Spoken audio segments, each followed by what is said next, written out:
pessoal, aqui é a Gabi Oliveira. Eu sou professora, antropóloga, mãe de 2 e moro aqui nos Estados Unidos. E esse é meu podcast Uma Estrangeira. Hoje no episódio eu tive a honra de conversar com a vereadora Duda Salabert, a vereadora mais votada da história de Belo Horizonte. Tá legal, gente? Vocês têm que escutar isso. E ela está no Instagram. Ela é idealizadora da ONG Transveste, ela é mãe da Sol, vegana, colunista do jornal Nexo, também idealizadora de um monte de projetos importantíssimos relacionados ao meio ambiente.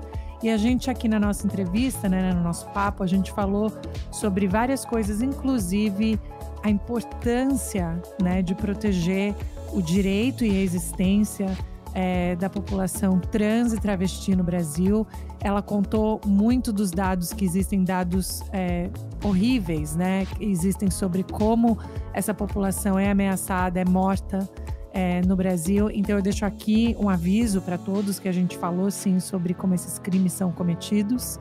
Então eu espero que vocês gostem do meu papo com a vereadora. Para mim foi incrível, abriu muito meus olhos e minhas ideias sobre várias coisas que eu não tinha o conhecimento e que eu acho que a gente tem que continuar tentando aprender cada vez mais. Fica aqui minha gratidão pela disponibilidade, pela generosidade da vereadora de conversar comigo. Espero que vocês gostem, gente. Obrigada!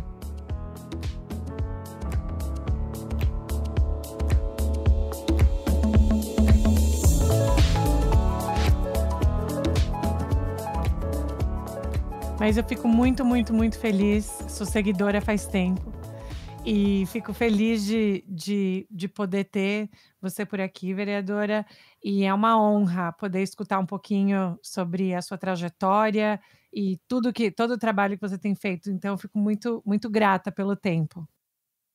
Eu que agradeço o convite. Eu acho que é um espaço importante para a gente poder discutir. Parabéns pelo seu trabalho e fico muito honrada com a conversa, viu? Ai, que legal. Ai, que bom. Então, uma das coisas que eu tenho tantas perguntas, especialmente porque eu moro aqui nos Estados Unidos, Eu moro aqui em Boston, e às vezes eu sinto que tem alguns paralelos com alguns movimentos aqui nos Estados Unidos e aí no Brasil também. Mas começando do começo, qual que foi a motivação de querer entrar na política? Porque no Brasil não é fácil. Imagino que, mas eu acho que tem que ter uma motivação muito grande, não para fazer o que a senhora faz. O que motivou essa entrada na política? Eu acho que há 2 pontos, 2 motivações. Mas antes de apresentar essas 2 motivações, a minha formação política foi dentro do anarquismo clássico, lendo Bakunin, Proudhon. Então, se eu pudesse escolher, eu não estaria na política partidária, institucional. Eu estaria ainda nos meus coletivos anarquistas, lendo textos revolucionários e projetando utopias e construindo consciências para materialização dessas utopias. Mas o que me motivou a entrar na política partidária institucional foram 2 questões. Uma no ponto de vista estrutural do país.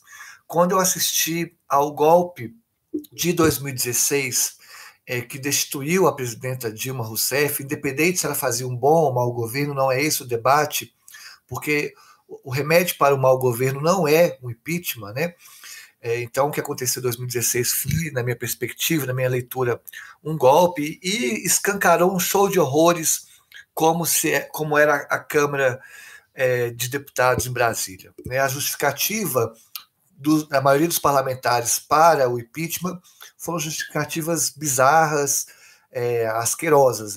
Aquele show de horrores mostrou, olha, a gente tem que ocupar esse espaço, não podemos deixar esse espaço como ele está, temos que oxigenar essa política. Então, essa é uma motivação. Então, a partir do golpe de 2016, eu busco um partido para me filiar.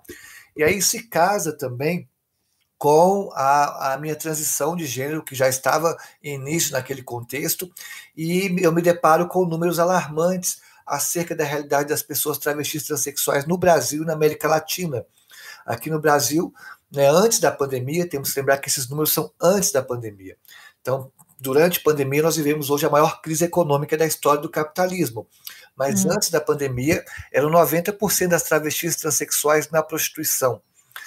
A UFMG, a Universidade Federal de Minas Gerais, que mapeou as transexuais de Belo Horizonte, mostrou que 91% das travestis transexuais de Belo Horizonte não concluíram o ensino médio.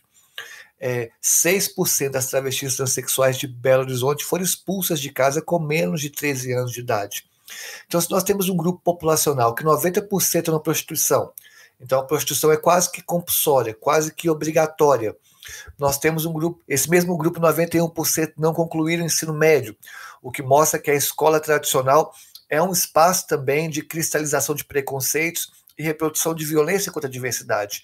Então, como eu deparo com esses números, que eu estava iniciando minha transição, mais uma realidade do cenário político, né, de baixo conteúdo democrático, isso fez de mim, né, essa faísca para poder entrar na política partidária institucional.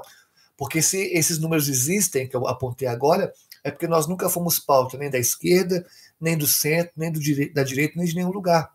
Então, caberia ocupar esse espaço para poder tentar fazer alguma transformação, mesmo que mínima.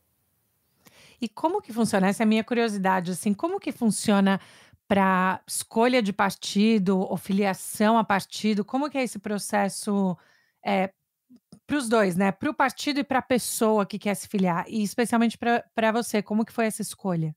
Eu conversei com alguns partidos na época, desde o início eu tinha uma pegada ambiental muito grande, queria um partido que contemplasse também essa questão, essa preocupação socioambiental. Na época eu tinha conversado com o partido Rede Sustentabilidade, que tinha essa preocupação, mas a minha companheira, ela se filiou ao PSOL na época. E eu frequentava as reuniões porque ela ia, e acabei me filiando ao PSOL por ela já estar, né, no partido.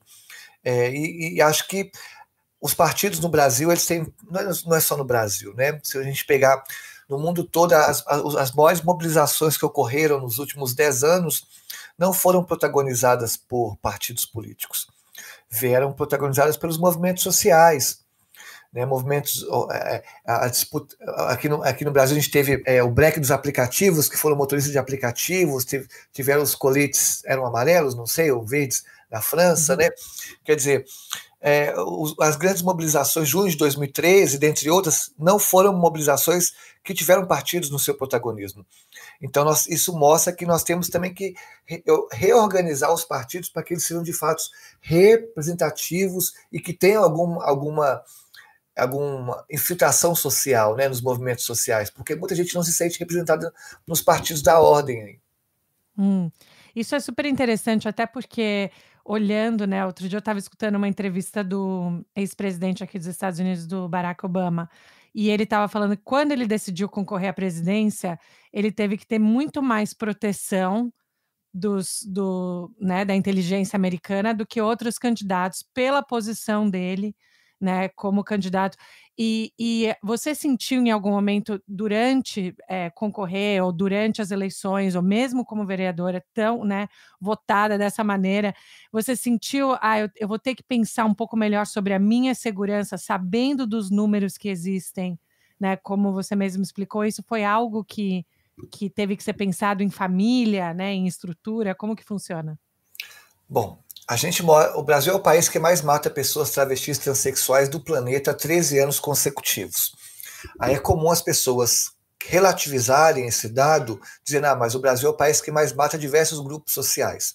Isso é uma verdade, nunca esteve, né, na base do Brasil uma democracia sólida, nunca esteve na base do Brasil a paz, né, ou uma sociedade minimamente harmônica. Pelo contrário, um dos pilares que sustentou a sociedade brasileira é a violência, né? Desde o processo de sua formação até hoje, a violência faz parte do DNA da brasilidade.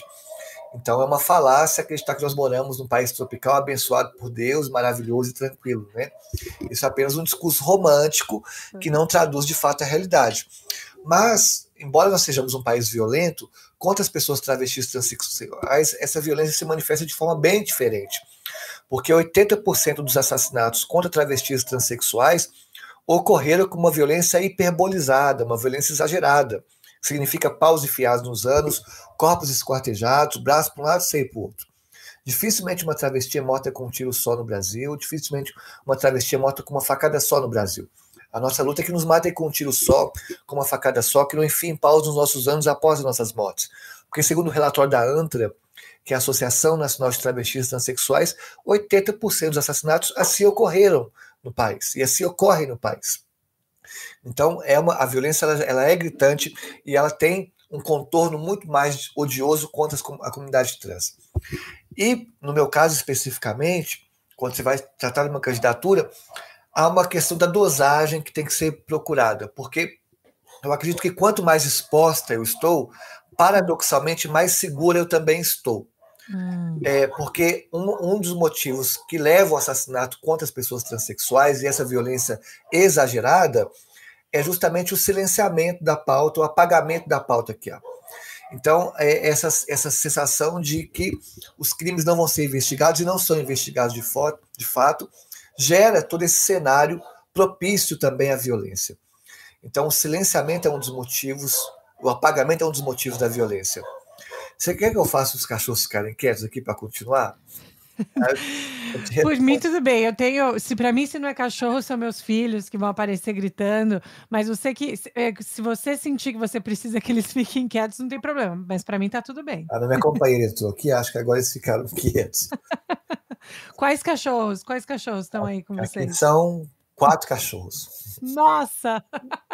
Adorei.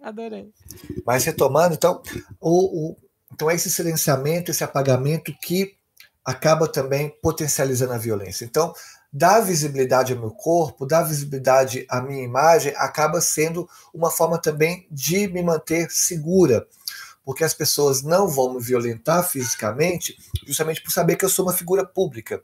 Então, vivo esse paradoxo. Quanto mais eu me exponho, mais eu estou segura. E não gostaria de me expor tanto que eu me exponho. Então, a exposição é uma forma de dar segurança. Mas, no entanto, tem limite essa exposição. Porque se ela passar um pouquinho a dosagem, aumenta também o processo de violência. O exemplo concreto foi a forma como eu ganhei a eleição. Eu me tornei a pessoa mais votada da história de Belo Horizonte, com quase 40 mil votos. E se eu pudesse escolher, sendo muito sincera, se eu pudesse escolher, eu teria sido queria ser eleito com 5, 6 mil votos, que é como um vereador é eleito em Belo Horizonte. Eu fui com 40 mil, né, quase 5 vezes mais do que um vereador, uma vereadora eleita. E aí, quando eu consigo esse recorde, meu nome é exposto no Brasil todo, no mundo todo, e acaba que, após essa exposição, o maior grupo de ódio da internet, ele manda um e-mail para mim, 2 e-mails para mim, dizendo que queria me matar e transformar a escola que eu trabalhava num mar de sangue. E esse e-mail também é encaminhado para os donos da escola, para a direção da escola, dizendo que se a escola não me demitisse, aquela escola viraria um mar de sangue. E aí eu acabo sendo demitida logo em seguida, e dessa violência, dessa ameaça, nós fizemos uma reunião com a Comissão Interamericana de Direitos Humanos, como representante da ONU, e há preocupação, sim, com a minha segurança. Então, acaba que a exposição, ela me mantém viva, mas ao mesmo tempo a superexposição é um risco para a minha integridade física, para a minha vida mesmo, né? Pelo menos é isso que tem mostrado. E você também é mãe da Sol, né? Isso. E sua companheira, e aí como que é essa discussão, porque você falou que sua companheira já era afiliada, né, ao partido, ao PSOL, e existe uma discussão, eu sei que sua filha ainda é pequenininha, mas assim, pensando nessa exposição, pensando, poxa, né, meus pais, né, minhas mães, enfim, a gente tem essa relação, e aí como que seria isso para explicar para as crianças a participação política dos cuidadores e essa exposição e o que isso pode trazer para a vida das crianças? Vocês pensam nisso no futuro? Pensamos, mas acaba que é uma consequência da própria maternidade trans. Nós, pessoas travestis sexuais, a nossa existência já é uma existência política, porque ela tensiona toda uma estrutura de poder que foi construída, né, a partir de uma lógica de apagamento que desconsidera a diversidade. Então, quando nós já ocupamos o espaço público, não precisa nem ser o espaço de poder, mas o espaço público, a gente já tensiona toda uma lógica de apagamento, toda uma lógica binária que não pensa a diversidade. Então, nossos corpos por si só são políticos, nossa identidade por si só já é política. Tudo que a gente faz é político, né? Não só no sentido popular da palavra política, mas nós, pessoas travestis transexuais, temos uma identidade política. E no caso da maternidade, olha, a política é outro paradoxo que nós encarnamos, né? Porque a política também é uma das poucas, é um dos espaços também para que eu possa me manter viva. Porque nós vivemos num país em que 90% das travestis transexuais estão na prostituição. Então, como eu disse, a prostituição é quase que compulsória, quase que obrigatória. É raro você encontrar uma transexual que não esteja na prostituição. Isso depende da formação intelectual, acadêmica dela. E eu sou professora, dou aula há 20 anos. É óbvio que eu ia ser demitida sendo uma pessoa transexual. E isso também desconstrói completamente aquele discurso falacioso da meritocracia. Meritocracia existe para as pessoas privilegiadas. Para quem é privilegiado e faz seu mestrado, seu doutorado, fala 3 línguas, você vai ter uma vida estável. Isso é óbvio. Agora, para quem não é privilegiado, não existe meritocracia. Então, vou dar um exemplo. Eu fiz letras, cursei antropologia, estou cursando gestão pública, formando em gestão pública, dou aula há 20 anos, dei aula nos melhores colégios do Brasil, dei aula há 15 anos na melhor escola do Brasil. Então, em tese, eu estaria no apogeu da minha formação intelectual, né, enquanto professora. E eu teria mais chance de ser contratada há 20 anos atrás do que hoje, por ser uma transexual. Que meritocracia é essa? Se houvesse meritocracia, era para estar chovendo proposta para eu ser professora. E desde que eu fui demitida, nenhuma escola me chamou. Nenhuma escola me chamou para dar aula. Eu deixei muito claro que eu posso estar na política, mas sou professora. E dar aula, para mim, é a minha principal atividade. E nenhuma escola me chamou, porque eu sei que eu iniciei a transição dentro de uma escola e eu sabia que, ao ser demitida, nenhuma escola me chamaria mais. Então, estar na política é uma forma também de manter viva, né? De manter viva, inclusive, financeiramente também, porque nenhum outro lugar vai me chamar para trabalhar. Então, se meu corpo é político, né, se a minha existência é política, se o meu pensar é político, se minha praxis é política, então que essa política se faça também nos espaços institucionalizados, que é a política partidária institucional. E eu tenho certeza que se eu sair da política partidária, não vai sobrar muito espaço para eu trabalhar. Acho que dificilmente conseguiria um emprego em algum outro lugar. Pelo menos minhas companheiras transexuais que eu conheço, que têm mestrado, doutorado, não tem outro espaço a não ser a prostituição.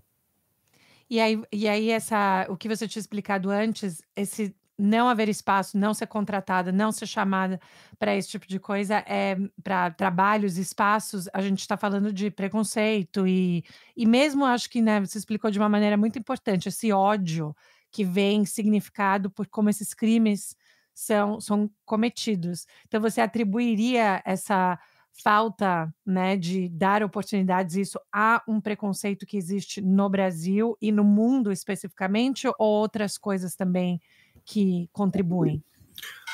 Há uma transfobia estrutural e institucional no Brasil.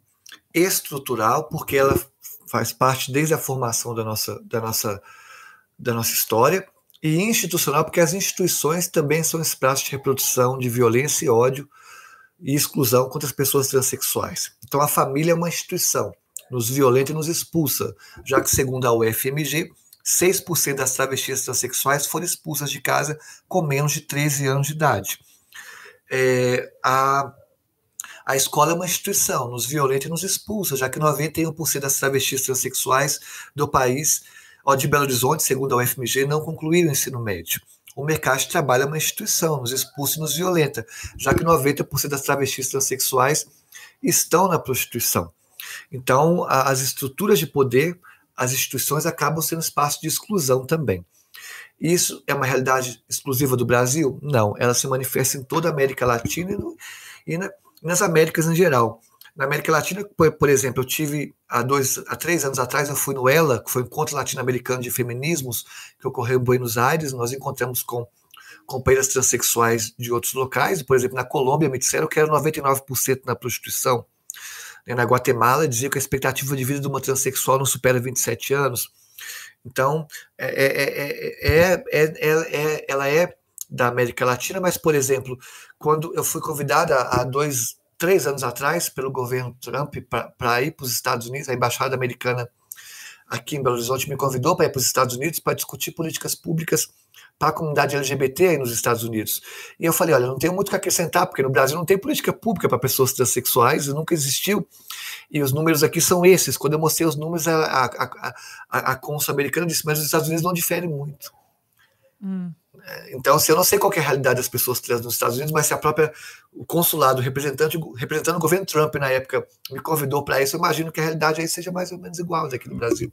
A diferença é que é um modelo econômico, né? Mas aqui é um capitalismo dependente, aí não é, mas o preconceito, imagino, seja o mesmo.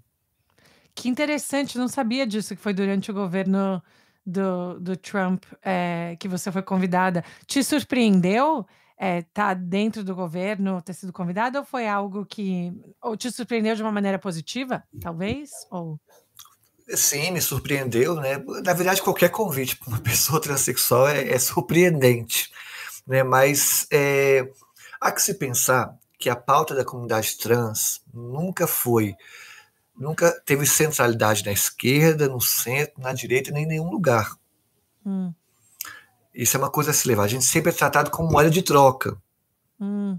Né? Mas, ao mesmo tempo, por exemplo, vamos pensar no governo Bolsonaro, que teve diversos retrocessos para o Brasil, isso é inquestionável, mas estava no radar do governo Bolsonaro antes da pandemia, e a ministra Damares comentou isso, de criar uma política nacional de empregabilidade para as pessoas trans. Isso foi divulgado, teve uma repercussão, mas com a pandemia e o aprofundamento da crise econômica, o governo não bancou isso. Mas estava no radar, pelo menos foi ventilado. O que eu estou dizendo assim, nós nunca fomos pauta de nenhum governo, e isso nos colocou nesse número vergonhoso, e acho que nenhuma sociedade minimamente democrática ou nenhum governo se sente feliz em ter essa realidade. Mesmo que essa realidade seja trabalhada num ponto de vista moralizante, como, por exemplo, temos que tirar as pessoas da prostituição, que seria uma visão ultraconservadora do governo Bolsonaro, ou seja, uma visão progressista, tipo, nós temos que dar emancipação para a comunidade trans. Né? Então, acredito que, independente do governo, ninguém se sente feliz em ter esses números. Mas o que falta é que, de fato, até hoje, ninguém nunca construiu uma política pública para nós. E acho que nos Estados Unidos tinha essa preocupação, não sei se efetivou, e como que está o debate. É interessante porque desde a eleição aqui do presidente Joe Biden, né, existe um pedaço ali do Partido Republicano que realmente está indo atrás dos direitos conquistados, né, da população trans, que inclui desde coisas como banheiros, né, que aqui é sempre uma questão, assim, que eu fico impressionada como as pessoas gostam de martelar umas coisas que para mim não faz sentido, mas eu tento entender. Até algo maior, como falar sobre esportes, como falar sobre escola, educação, currículo, representatividade, mas tem um leque de coisas, mas que me parece que tem um pedaço grande aqui do Partido Conservador Republicano que usa exatamente esse tema como moeda de troca para incendiar um pouco a base, né, que se diz conservadora. Mas essa questão, por exemplo, desses pedaços funcionais, por exemplo, um banheiro, né, que aqui é o que a gente fala de um banheiro neutro, né, que no meu trabalho todos os andares têm. E aí, quando eu mostro isso no meu Instagram, as pessoas perguntam: "Ah, mas como que isso funciona? Não é melhor ter as opções? Isso acontece?" Eu falo: "Gente, não existe evidência que um banheiro neutro", porque essa ideia, né, que traz violência e aí eu fico pensando, ao contrário, essa questão da proteção, né, do que existe, mas existe essa discussão de ações menores e maiores para a proteção dos direitos da existência da população trans no Brasil? Não existe e nunca existiu. Na verdade, quando teve um debate que poderia promover um avanço de consciência na sociedade, esse debate foi vetado. Vamos lembrar que a cartilha que ia discutir gênero e sexualidade em sala de aula, produzida pelos movimentos sociais, foi vetada pelo governo Dilma, que era um governo progressista, foi vetado, e aí foi caricaturado pela oposição como cartilha gay ou kit gay, né? Que na verdade era uma cartilha para discutir gênero que poderia promover um avanço de consciência, né, muito maior, que não aconteceu. O debate acerca... Temos que lembrar que especificamente no Brasil, a categoria de humanidade não é uma categoria dada, é uma categoria que está em disputa. A categoria de humanidade não é uma categoria dada, é uma categoria que está em disputa. Até 120 anos atrás, negros e negras não eram reconhecidos como humanos pelo Estado brasileiro. Até 120 anos atrás, negros e negras não eram reconhecidos como humanos pelo Estado brasileiro. Precisou de séculos de lutas para que negros e negras conquistassem, mesmo que precariamente, a categoria de humanidade. E hoje, nós, travestis transexuais, não somos reconhecidos como humanas pelo Estado brasileiro. Tanto é que você perguntar qual que é a nossa maior pauta, ainda é nome, banheiro e identidade. Nome, tipo, por favor, respeite meu nome social. Né? O STF está há 7 anos discutindo qual banheiro eu vou usar. Isso é humilhante, isso é aviltante. Né? Identidade. Se eu estou lutando por banheiro, nome e identidade, é que o trinômio mínimo para reconhecer nossos corpos como corpos humanos ainda não foi conquistado. Então, se nos é negada a categoria de humanidade, é negado diversas questões, entre elas, como eu disse, o banheiro. Mas isso não é exclusivamente do Brasil, né? Você citou nos Estados Unidos, tem essa preocupação também, é no mundo inteiro, porque a sociedade não foi pensada a partir da diversidade. Agora, o que nós temos que defender é qualificar o debate, porque se a gente trazer o debate só para a pauta trans, a gente perde sempre. Agora, o que nós precisamos é fortalecer a pauta trans a partir da interseccionalidade, de que você perceba que o banheiro é um problema para você. O banheiro não é um problema para a comunidade trans, é um problema para você. Quando você sai à noite num bar, você sabe qual é o problema do banheiro. O problema é de higiene. O banheiro não foi feito pensado nas mulheres cisgêneras também. Se você for fazer um estágio numa obra de engenharia, não tem banheiro para as mulheres nas obras de engenharia. Então, o banheiro é um problema seu, também, um problema meu. O banheiro é um problema das pessoas em situação de rua. O banheiro é um problema para a sociedade que não foi resolvido porque não se pensou de fato a sociedade a partir dessas perspectivas, né, do saneamento básico, do direito, né, do saneamento básico como um direito humano, né? Então, isso não foi pensado. Então, a gente tem que rediscutir os banheiros, entendendo que, por exemplo, até os banheiros privativos públicos, tal qual nós temos hoje, é algo muito recente na história da humanidade. Até a segunda metade do século XIX, não existia banheiro público, privado, privatista como nós temos hoje. O banheiro tal qual nós temos hoje, ele é uma invenção que se iniciou na segunda metade do século XIX. E, na época, eram só banheiros masculinos no espaço público. Não tinham banheiros femininos. Aí, porque quando colocar banheiro feminino no espaço público significa dar à mulher o direito a ocupar o espaço público. Então, inclusive, o banheiro foi pauta histórica do movimento feminista. Porque garantir banheiros públicos femininos significava garantir a ocupação do espaço público para as mulheres também. E por isso que é negado também o banheiro para a comunidade trans. Porque o que eles querem é que nós, pessoas travestis transexuais, fiquemos só na prostituição de madrugada. Porque nem direito a um sol nos é dado. Porque dificilmente você encontra uma travesti de manhã comprando pão na padaria. Só nos é dada a esquina de madrugada. E colocar banheiro nos espaços significa, para pessoas trans, significa que as pessoas trans possam transitar nesses espaços também. E a sociedade não quer que nós transitemos nesses espaços, porque há uma perspectiva de um higienismo social que quer nos trata como sujeira e quer nos limpar da sociedade. Então não vão nos dar banheiro, porque não querem que nós ocupemos espaço público. Não quer que nós estejamos nas escolas, não quer que nós estejamos nas empresas, não quer que nós estejamos em nenhum lugar. Então, uma forma de minar a nossa presença nesses espaços públicos é minar o banheiro. Então, por isso que cabe às companheiras, por exemplo, do movimento feminista, colar com a gente, porque o banheiro não é pauta só da comunidade trans. Como eu disse, se você tem uma filha, sua filha está na universidade de engenharia, ela não vai fazer estágio nas obras porque não tem banheiro para ela. Se você vai no banheiro, né, à noite, é um problema, porque o banheiro está sujo para você, não é pensado para você a higiene. Então nós temos que interseccionalizar a luta. Nossa, calma, a gente precisa de um livro sobre, assim, o título tem que ser alguma coisa sobre o significado dos banheiros com a história inteira. Gente, que fantástico escutar a história, a origem, pensar nisso. Eu perdi alguns livros que você já escreveu? Porque precisa escrever livro. Não escrevi não, mas eu acho que é isso, a gente tem que entender, se a pauta trans ficar estrita a ela, nós não vamos ter avanço porque há uma postura muito conservadora da sociedade. Então, se nós queremos o avanço da comunidade trans, nós temos que as outras lutas somar a nossa e mostrar a interseccionalidade, entendendo que toda vez que uma travesti avança, a sociedade inteira avança. Porque nós somos a beira. Eu estou falando de um grupo que 90% é prostituição. Isso antes da pandemia. Eu estou falando de um grupo, né, que 41% está com HIV. Nós estamos falando de um grupo que mais de 90% não concluiu o ensino médio. Então, assim, quando esse grupo avançar, significa que a sociedade está avançando. Então, a sociedade tem que fortalecer a nossa luta, mostrando que os pontos em comuns que há. E o ponto comum é o quê? O direito humano. Né? Então, banheiro é direito humano. Então, vamos discutir coletivamente isso. Não, fantástico.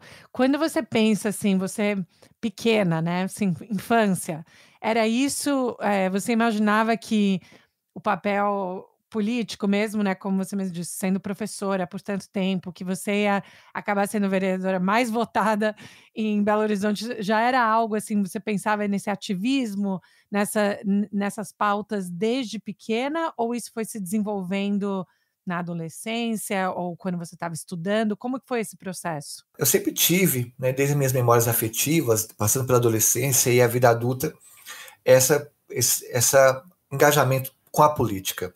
As minhas memórias de infância, eu me lembro das eleições de 89, então eu sou de 81, eu tinha 8 anos, me lembro perfeitamente da Lula e Collor, e eu tinha a bicicleta toda cheia de adesivos do Lula, minha família era petista, do primeiro turno foi os carros todos adesivados, foi uma grande festa, e eu lembro que eu não entendi por que o Collor ganhou, porque onde eu passava era todo mundo gostava do Lula, eu não entendi como assim, uma pessoa pode ter ganho que não seja o Lula, né?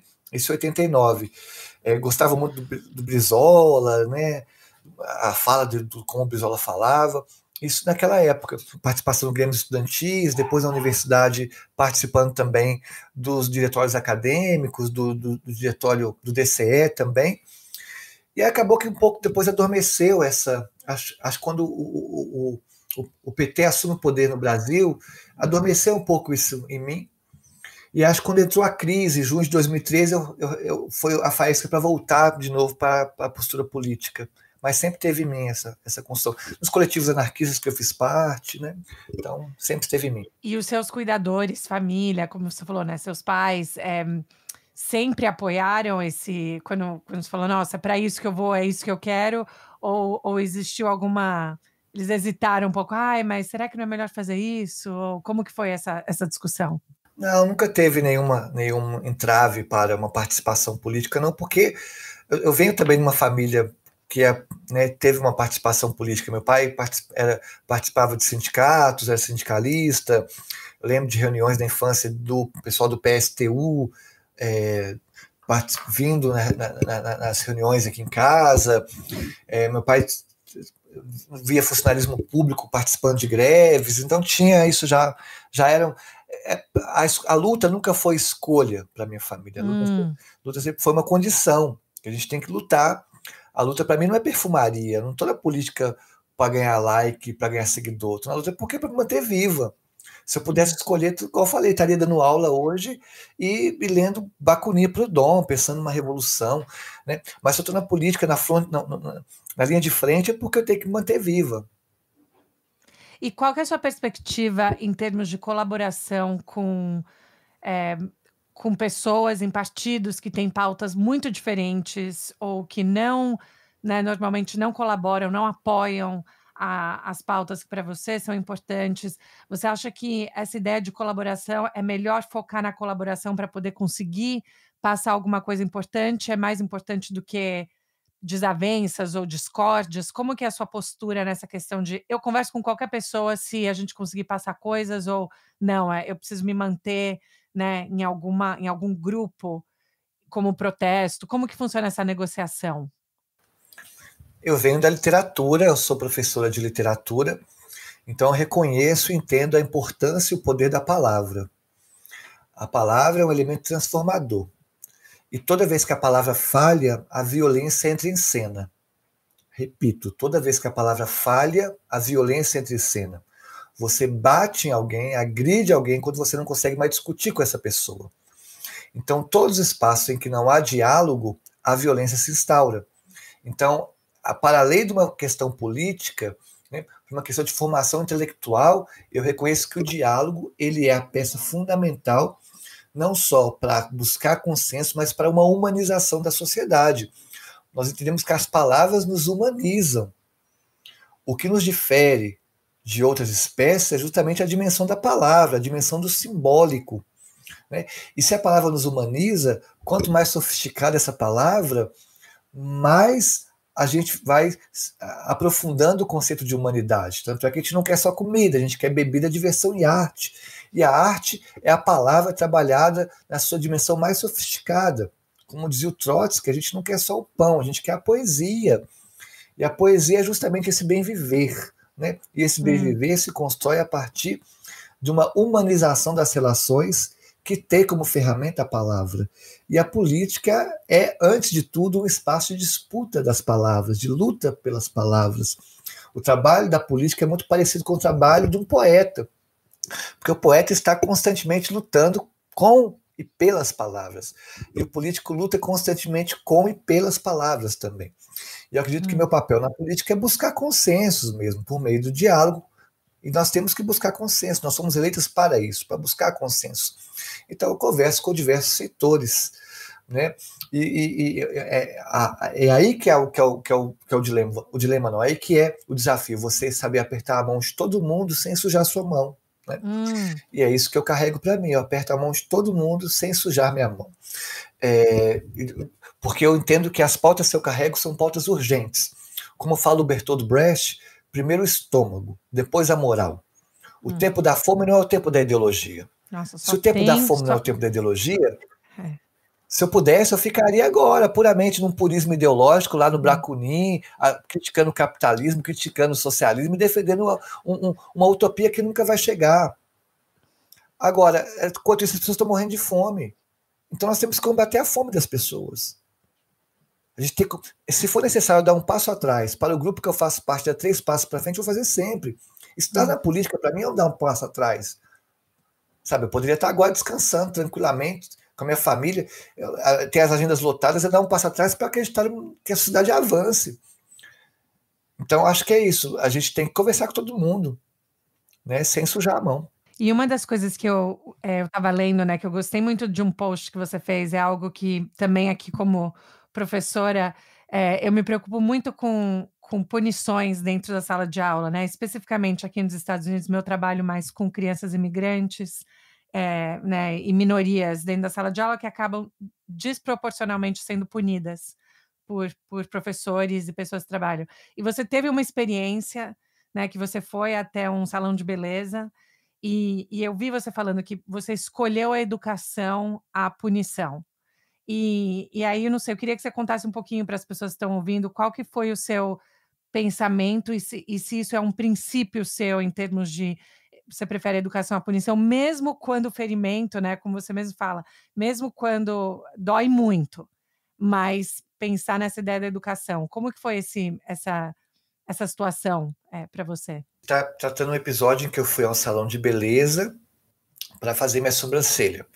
E aí a atendente disse que que lá não faz sobrancelha, aquele salão não atende homens.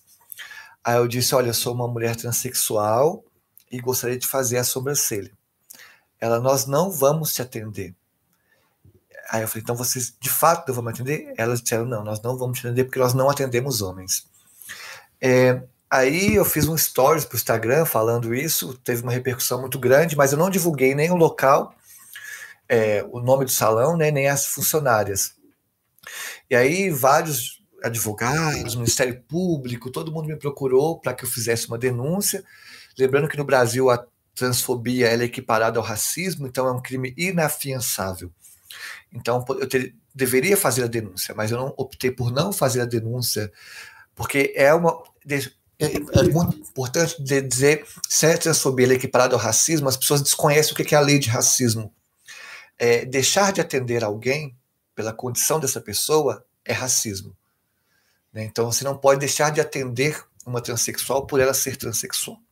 Não pode deixar de atender um negro por ser negro. Entende isso? Eu sou uma pessoa transexual, E a pessoa, nós não vamos te atender por isso. Então, Hum. era um caso nítido de racismo, né? Ou nítido de transfobia. Aí, quando todo mundo pediu para que eu fizesse a denúncia, eu optei por não fazê-lo, porque eu entendo que mais importante do que punir é educar. Então, nesse sentido, eu procurei o Ministério Público e disse, olha, e o shopping onde havia esse salão, e nós organizamos uma campanha educativa para a comunidade trans, para a sociedade acerca da comunidade trans. Mas antes disso eu liguei para a dona do salão, né, para a proprietária, pedi para não demitir a funcionária desde que a funcionária reconhecesse que cometeu um erro, né? E se arrependesse, a funcionária disse que se arrependeu, então eu falei, não demita, por favor, a funcionária, sabe? E acho que essa ação seja uma ação pedagógica, educativa. E isso eu carrego em mim, eu sou professora, então eu acho que é muito complicado essa postura puramente punitivista, porque nós temos um Estado que não debate gênero em sala de aula, nós temos uma sociedade que não debate racismo em sala de aula. Então, nós vivemos numa cultura racista e transfóbica. A educação que deveria combater o racismo e a transfobia não combate, acaba endossando dentro das escolas. E aí, essa pessoa que não teve acesso a essa informação, que já foi, entre aspas, punida, porque não teve acesso a essa informação, vai ser punida de novo ao cometer uma atitude transfóbica e racista. Eu discordo disso. Eu acho que tem que educar a sociedade. Então, mais importante do que punir é educar. Então, as leis são importantes? São, mas mais importante do que as leis é criar novas consciências. Nós temos uma lei que proíbe racismo no Brasil. Eu pergunto, quantas pessoas já foram presas por racismo no Brasil? Nós temos um presidente abertamente racista. Então, as leis são importantes, mas mais importante do que as leis são novas consciências. E elas se constroem na escola. É como fala o Gabriel Pensador naquela música. Muda, que quando a gente muda, o mundo muda com a gente. A gente muda o mundo é na mudança da mente. Ou seja, o que muda o mundo são novas mentes e não novas leis, né? Por isso que eu opto sempre pelo processo pedagógico, educativo. Às vezes não é possível. Teve um episódio em 2018 em que eu denunciei abusos sexuais que aconteciam dentro do estúdio de tatuagem, né, a partir de algumas pessoas que me procuraram para que eu fizesse essa denúncia, e mais de 40 mulheres foram abusadas sexualmente dentro do estúdio de tatuagem. Eu tornei isso público, e aí não havia como, né, a pessoa teria que ser punida. O tatuador foi punido, mas para além da punição nós construímos uma cartilha explicando o que é assédio sexual dentro do estúdio de tatuagem. Mesmo havendo a punição, nós não colocamos a educação em segundo plano e trabalhamos com o processo educativo através da cartilha. Isso é impressionante, assim, isso para mim é de uma força invejável em termos de como as pessoas, por mais pessoas como você, com certeza. Eu sei que a gente está quase aqui no horário, mas eu queria só ouvir também da organização que você tem, né? Que eu acho que é uma organização que pensa, né, na integração e nesses espaços visíveis para a população trans. Quais são as ações dessa organização e como as pessoas podem contribuir também? Bom, em 2017 eu organizo a Transveste, que é um projeto social que oferece educação gratuita para travestis transexuais de Belo Horizonte. Já que 91% não concluíram o ensino médio, isso mostra que o projeto educacional que está em curso no Brasil, ele privilegia privilegiados e exclui os excluídos. Tanto é que, segundo o INEP, que é o órgão oficial do governo, apenas 2,66% das pessoas que formam em medicina no Brasil são negras. Isso diz muito sobre o nosso projeto educacional que está em curso, que é uma ferramenta para privilegiar privilegiados e excluir os excluídos. E como as pessoas travestis transexuais estão na exclusão, acabam sendo excluídas também na própria escola. Nós temos um espaço exclusivo para as pessoas transexuais. Mas como oferecer educação se o básico não foi dado? Então, por exemplo, nós criamos a Transveste, mas vimos que das 15 alunas que nós tínhamos, 7 estavam em situação de rua. E as pessoas vinham assistir aula, porque nós pagávamos a passagem dessas alunas, porque elas não tinham dinheiro de passagem. E aí as pessoas vinham assistir aula para poder pegar o dinheiro da passagem, R$10 de passagem, comer um pão que a gente dava, e com esses R$10 ia para a rodoviária tomar banho por R$7 e fazer programa por 15. Falei, não, peraí, então alguma coisa está errada. Nós estamos discutindo educação aqui, sendo que as pessoas não têm o básico, que é um banheiro para tomar banho, não tem teto, não tem pão. Então, como fala o Bertold Brecht, primeiro o estômago, depois a moral. Então, pela Transveste nós criamos a primeira casa de acolhimento de pessoas trans em situação de rua em Belo Horizonte. A casa não existe mais, mas nós vamos recriá-la. e todo o projeto é feito a partir de doações da sociedade. Nós não recebemos nenhum apoio político, nenhum apoio financeiro de políticos. Eu, enquanto vereadora, tenho direito a dar emendas parlamentares para os projetos, não dediquei para a Transveste, dediquei para outros projetos, nenhum para a pauta trans, justamente para que não usassem isso como ferramenta para me atacar.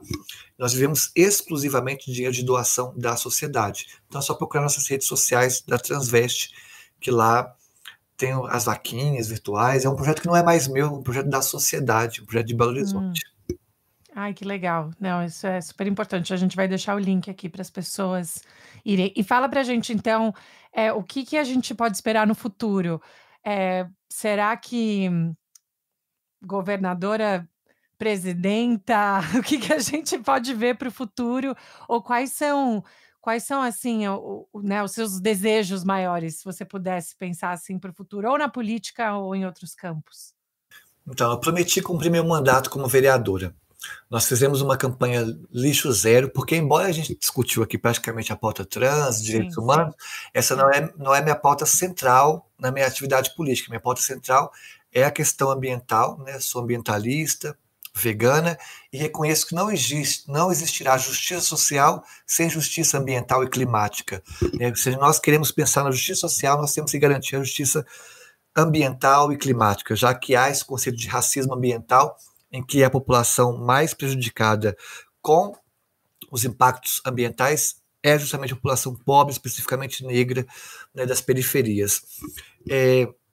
E aí eu fiz uma campanha, então, pautada na minha ideologia, nesse compromisso com a questão ambiental, uma campanha lixo zero, não imprimi nenhum santinho, nenhum panfleto, nenhuma bandeira, porque não sei se as pessoas sabem, mas o lixo eleitoral produzido na campanha de 2016 no Brasil daria para produzir 40 milhões de livros. Aí eu pergunto para as pessoas se elas preferem 40 milhões de livros ou aquela quantidade de santinhos, panfletos no chão, que causam acidentes, enchentes, etc. Além da pegada hídrica, várias árvores são cortadas, etc. Então fiz uma campanha lixo zero. E como? Para produzir panfletos é necessário cortar árvores. Então, além de fazer minha parte, eu busquei fazer a parte dos outros. Eu prometi também que cada voto que eu tivesse seria uma árvore que plantaria. Fiz a campanha 100% em casa, não saí nem um dia, nem para a padaria eu fui, com respeito à saúde pública, já porque era o contexto de Covid, e terminei a campanha com uma pessoa mais votada da história de Belo Horizonte. Foi curioso que os setores do campo progressista me acusaram eu estava sendo elitista ao não usar panfleto e santinho, disseram que eu estava sendo elitista porque a minha campanha ia ficar só para quem tem acesso à internet, não ia chegar nos estratos mais populares. Acabou que eu fui votado em todas as urnas, em todos os bairros, em todas as regionais. Eu fui votado em todos os locais da cidade, e do bairro mais pobre que tem, desde o bairro mais elitizado, e me tornei a pessoa mais votada da história da cidade, com o dobro do recorde anterior. E prometi cumprir meu mandato, né? Tenho trabalhado para isso, mas eu posso também mudar, porque as ameaças de morte que eu sofri faz o que eu estar todo mundo sabe onde eu moro, não mudei de casa, então é um risco. E eu, estando em Brasília, por exemplo, seria uma forma de garantir um espaço neutro para garantir mais minha segurança, e teria a Polícia Federal. Mas, para além da segurança também, eu vou avaliar a conjuntura do ano que vem, entendendo qual é a minha importância num debate federal, nacional, já que a maioria das bandeiras que eu carrego são de temas nacionais, por exemplo, o combate à mineração, a defesa dos nossos recursos hídricos, a defesa da biodiversidade, que inclui a diversidade humana também. Elas têm muito mais possibilidade de avanço numa esfera nacional do que local, porque o trabalho de vereador é extremamente relevante, importante, mas tem muitas limitações. E como eu defendo questões estruturantes, isso passa por um debate no Congresso Nacional. Eu fico feliz que a sociedade tenha reconhecido esse papel. Por exemplo, na última pesquisa para o Senado, eu estava em segundo, empate técnico e segundo colocado. Quem estava em primeiro ontem desistiu de ser eleita, de ser candidato, então, em tese, eu estou em primeiro lugar na disputa para o Senado. Também posso disputar para deputada federal, tem convites também para disputar como vice-governadora, está tudo em aberto. O que eu digo hoje é que meu compromisso é com Belo Horizonte e plantar essa dívida que é maravilhosa, 40 mil árvores, que não é só plantar árvore, é reconectar as pessoas com o verde, já que o capitalismo dependente, que o capitalismo está em curso no Brasil, causa uma alienação, que nós não nos sentimos mais pertencentes à natureza, Nós achamos que natureza é ir para a roça, que é cachoeira, que é rio. Não, a natureza é aqui, é a vida, é o agora, né? Nós somos natureza, nós temos que reconectar aos espaços verdes, né? Acho que é isso. Não, isso é super. Eu sempre fico pensando, uma das coisas que eu bato muito na tecla aqui com educação no ensino fundamental é para as crianças ficarem fora, né, da sala de aula, e fazerem coisas fora da sala de aula e entender o que que é o espaço que habitam e o respeito, né, que a gente tem que ter. Eu acho que às vezes falta muito isso no currículo, um currículo ambiental, uma discussão sobre veganismo, né, uma discussão sobre sustentabilidade desde o começo. Isso é algo também que você pensa em termos de currículo? Sim, como a gente tinha uma dívida de 40 mil árvores, e eu não queria só plantar árvore, eu recebi para as pessoas entenderem. Logo quando eu ganhei, aí tinha que pagar essa dívida, aí me procuraram, um grupo me procurou me oferecendo 120 mil árvores para plantar em um ano. Eu adorei, falei, nossa, que maravilha. Aí quando eu vi, esse grupo era de um instituto ligado a uma churrascaria. Eu sou vegano, então há um problema ideológico, mas nada contra é, as pessoas que vão à churrascaria. Mas o problema é que eu não quero. Nós sabemos o impacto da pecuária no meio ambiente, né? Para produzir 1 quilo de carne, gastam 16 mil litros de água. Isso é um número subnotificado, porque não conta, por exemplo, as nascentes que são destruídas pela pecuária. Então, eu não quero diminuir um problema, eu quero evitar o problema. Então, eu rejeitei essas 120 mil árvores. Depois, um outro grupo ofereceu quase 200 mil árvores. Esse é o maior plantio da história, coisa que me garantiria ser eleito em qualquer cargo que eu tentasse futuramente. E eu descobri, depois de muito pesquisar, pesquisei muito e encontrei que esse grupo era sustentado por dinheiro vindo da mineração. Então, dinheiro que poderia estar indo para as vítimas de Brumadinho e Mariana, que foram os maiores ecocídios que tiveram aqui em Minas Gerais e no Brasil, dinheiro que poderia estar indo para essas famílias e não está vindo para mim, eu achei injusto e imoral, recusei também. Falei, eu prefiro morrer devendo 40 mil árvores, uma dívida que eu quero carregar, não tenho vergonha nenhuma de ter essa dívida com a cidade. Aí eu falei, mas como? Mas eu quero pagar também. E aí eu entrei em contato com a prefeitura e nós criamos um programa de ecoalfabetização, em que queremos que Belo Horizonte seja a capital nacional do brincar, com políticas públicas voltadas para as crianças, né, que tem um plano diretor para as crianças, um conselho municipal de políticas construído por crianças, que as crianças participem da construção política da cidade. Mas não só isso, né, mas também que a gente faça com a prefeitura topou fazer isso, um projeto de ecoalfabetização. Então nós vamos dar cursos de educação climática para as escolas, e a partir dos cursos de educação climática, a comunidade escolar vai plantar árvores ao próximo à escola, porque nós queremos que o caminho para a escola seja o melhor caminho possível. Então, o caminho da escola tem que ser. Todos os caminhos que levam para a escola tem que ser caminhos poéticos, líricos, e isso envolve, inclusive, plantios de árvore. Então, a comunidade vai plantar e cuidar. Então, nós construímos e nós estamos com um projeto de plantar 50 mil árvores em Belo Horizonte com as escolas. Então, vai superar a dívida que tem e vai ser isso. Nós estamos plantando consciências, que é um projeto de ecoalfabetização e construção de uma cidadania ambiental, que é o que a gente quer, passando, lógico, pelas crianças. E olha, eu vou querer com certeza que você venha falar disso com os meus alunos aqui na universidade, porque que projeto brilhante, que ideia fantástica de conectar o currículo, seja culturalmente, socialmente, né, que responde às necessidades, e também pensar no engajamento cívico, que para mim é algo. Eu estou sempre pensando, eu tenho um filho de 7 anos e um de 4, e outro dia eu estava brincando que meu de 7, a gente estava na fila para ele tomar vacina, e do nada ele me perguntou: mamãe, por que que o Lincoln, né, que foi presidente aqui nos Estados Unidos muito tempo atrás, o Lincoln, como que ele era republicano? Eu falei: "Ué, por que você está me perguntando isso?" Ele falou: "Porque os republicanos de hoje não parecem muito com o que o Lincoln falava lá, né". E eu fiquei pensando: "Poxa, ele tem 7 anos e eu acho que é fruto de tanto que a gente fala em casa, né, e do tanto". E eu fico pensando como é importante, independente das escolhas, né, que eles vão ter, mas que, como você falou, ter a informação, ter a educação para que escolhas sejam feitas melhores no futuro. Exatamente. Acho que a escola tem que assumir centralidade num projeto de uma sociedade minimamente justa, né? Eu tenho um dilema que eu carrego em mim, eu não sei a resposta, porque eu acreditava que para ter justiça social, para ter uma mudança na escola, é necessário ter uma mudança social.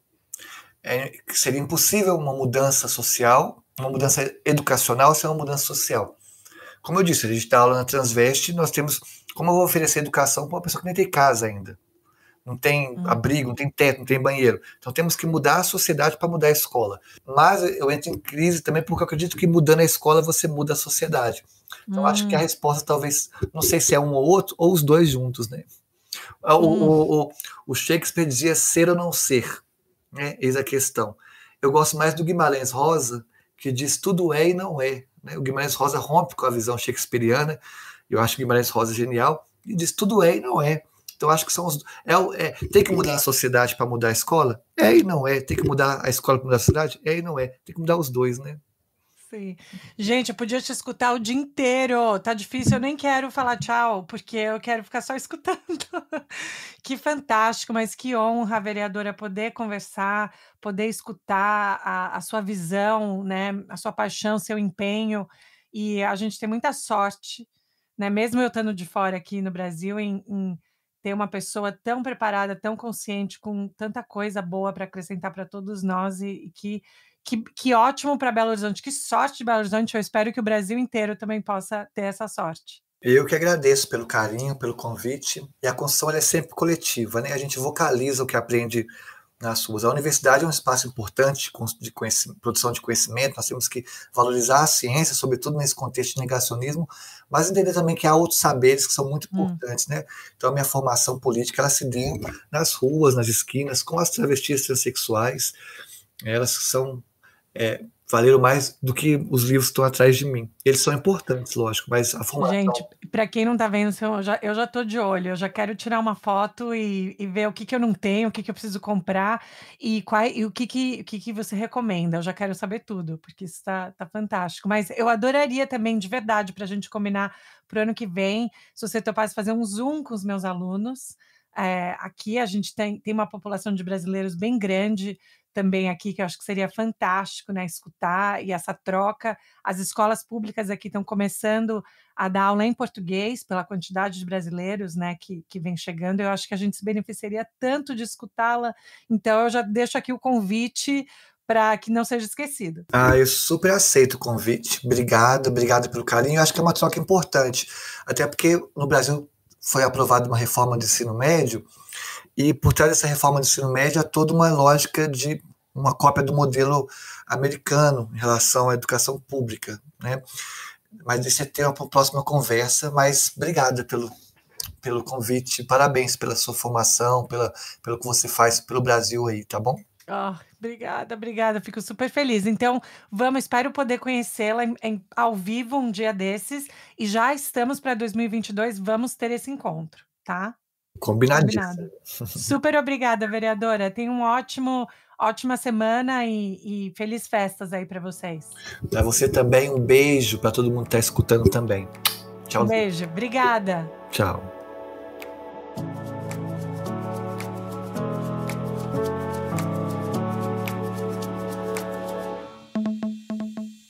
E aí, pessoal? Amaram ou amaram a minha conversa com a vereadora? Eu pude escutar ela falando o dia inteiro. É realmente uma professora de coração. E eu fiquei muito, muito feliz dela ter topado, da conversa ter fluído do jeito que fluiu, da generosidade realmente de ensinar, né, e de engajar com as perguntas que a gente possa ter. Então, por favor, vão lá no Instagram da vereadora Duda, sigam também a ONG que ela idealizou. No Instagram dela, o que eu adoro é que sempre tem... No final da semana ela sempre fala, né, sobre o que foi que aconteceu, qual foi o resumo da semana, é super legal acompanhar. E aqui a gente fica de olho na carreira dela, que a gente espera que seja muito longa e bem sucedida, né?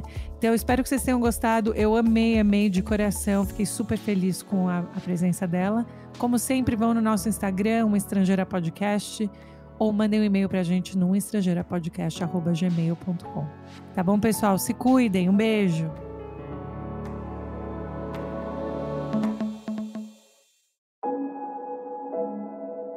Esse podcast foi editado por Fábio Guerrara.